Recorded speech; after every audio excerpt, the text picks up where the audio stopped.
بسم اللہ الرحمن الرحیم۔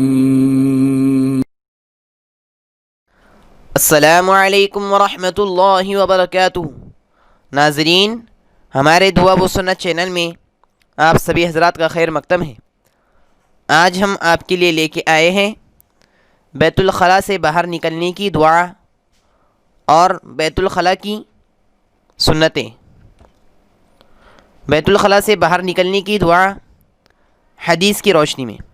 حدیث حضرت عائشہ رضی اللہ تعالی عنہ فرماتی ہیں، آپ صلی اللہ علیہ وسلم جب بیت الخلاء سے باہر نکلتے تو دعا پڑھتے۔ اور ایک اور حدیث میں ہے، حضرت انس رضی اللہ تعالی عنہ فرماتے ہیں کہ آپ صلی اللہ علیہ وسلم جب بیت الخلاء سے باہر تشریف لاتے تو یہ دعا پڑھتے۔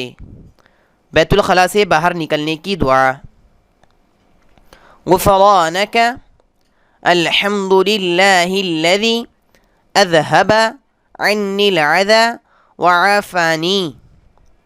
ترجمہ: اے اللہ، میں آپ سے مغفرت چاہتا ہوں، تمام تعریفیں اللہ کے لیے ہیں جس نے مجھ سے تکلیف کو دور کیا اور مجھے عافیت بخشی۔ ایک مرتبہ پھر ہم اس دعا کو دہراتے ہیں: غفرانک الحمد للہ الذی اذہب عنی العذی وعافانی۔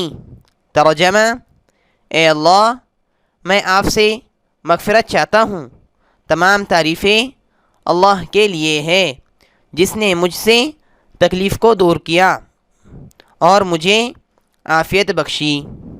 آئیے ناظرین، اسی کے ساتھ ہم بیت الخلاء کی سنتیں بھی دیکھتے ہیں۔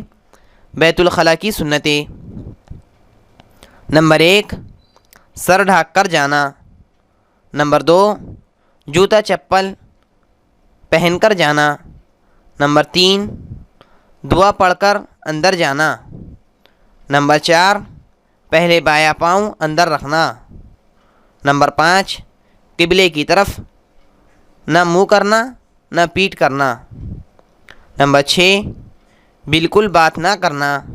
نمبر 7، کھڑے ہو کر پیشاب نہ کرنا۔ نمبر 8، بائیں ہاتھ سے استنجا کرنا۔ نمبر 9، استنجا کے بعد مٹی یا صابن وغیرہ سے ہاتھ دھو لینا۔ نمبر 10، دائیں پاؤں سے باہر آنا۔ نمبر 11، باہر آنے کے بعد کی دعا پڑھنا۔ ناظرین، اگر آپ مزید دعا و سنت سیکھنا چاہتے ہیں تو ہمارے چینل کو سبسکرائب کریں، شیئر کریں، لائک کریں، کمنٹ کریں اور بیل آئیکن کو پریس کریں۔